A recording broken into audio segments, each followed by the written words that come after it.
Hello there. In this video we'll be covering the events of Lorca's Insurrection in the Mirror Universe against the Terran Empress Jojo. The insurrection occurred in the mid-23rd century with Lorca as its head.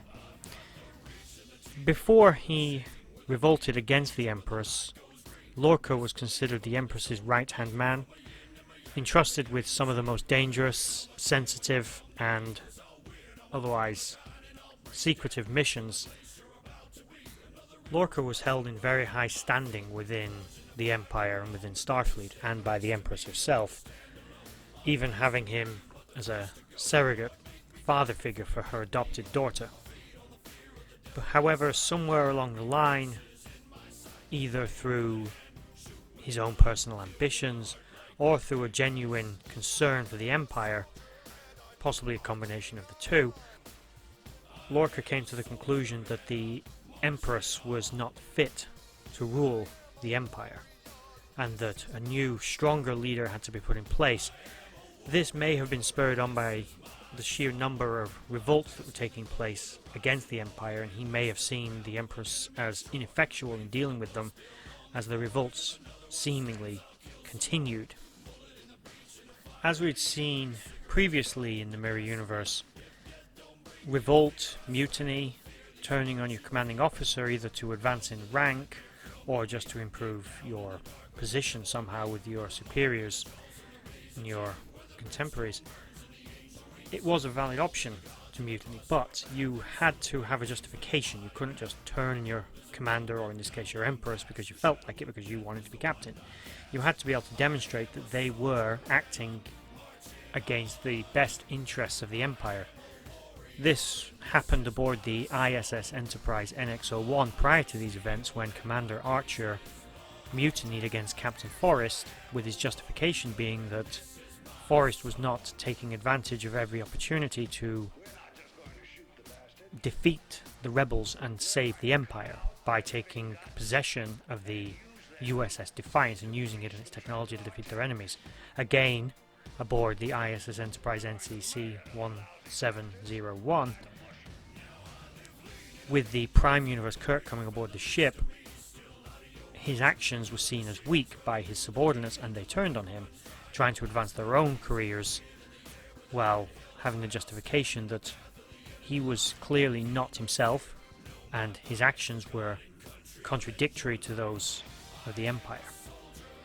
So at least officially, the reason that Lorca was revolting was because he saw Empress Philippa Jojo as an ineffectual leader, and because of constant rebellion, the Empire needed a stronger leader. That was the party line anyway that he gave his followers and anyone else that would question him. Before the events of the rebellion, and of course during them, Lorca was captain of the ISS Buran, similar to his Prime Universe counterpart who was captain of the USS Buran. His coup, though unsuccessful, was very wide-reaching, with many in the Empress's inner circle supporting him, including her own stepdaughter, as well as other high-ranking scientists such as Paul Stamets. However, in true Terran fashion, as his rebellion didn't immediately succeed and began to fail, many of his supporters began to switch sides. It's unclear whether Michael Burnham, the adopted daughter of the Empress, had switched sides and genuinely was going to arrest him, or whether or not she was truly going to join him. However, either way, she was killed en route and he will be blamed for her murder. He would then be betrayed by Paul Stamets, which would be the supposed cause of the failure of the coup. Lorca would attempt to regroup after this and recruit new followers. While attempting to do this on Pryor's planet, the Empress would catch up with him aboard the ISS Sharon. While attempting to return to his vessel, there would be a transporter accident due to the ship being both under attack and in the midst of an ion storm. This would send him into the alternate universe and swap him with his counterpart from there. The rebellion at this point would almost die without its leader. Many of his followers would be rounded up, although it was implied that many of them were not captured. A lot of them would be, particularly in the leadership, rounded up and then imprisoned and tortured aboard the Charon, with the ship's captain stating that they had to fill a cargo bay with agony booths. There were so many of them, whom they'd had imprisoned for many months by the time Lorca would return. In the meantime, when Lorca realized where he was, he may, although it was never explicitly stated, have intentionally destroyed the USS Buran and its crew in order to cover up his presence in that universe and explain away scars or any other personality tics he might have had. He would then work on a way to return to his own universe after being given command of the USS Discovery, and once he was able to manipulate the spore drive in order to return, he would continue to play the part of the confused captain, not knowing why they were there or how they got there, and trying to work legitimately, seemingly, on the way home. However, this was not truly his intention.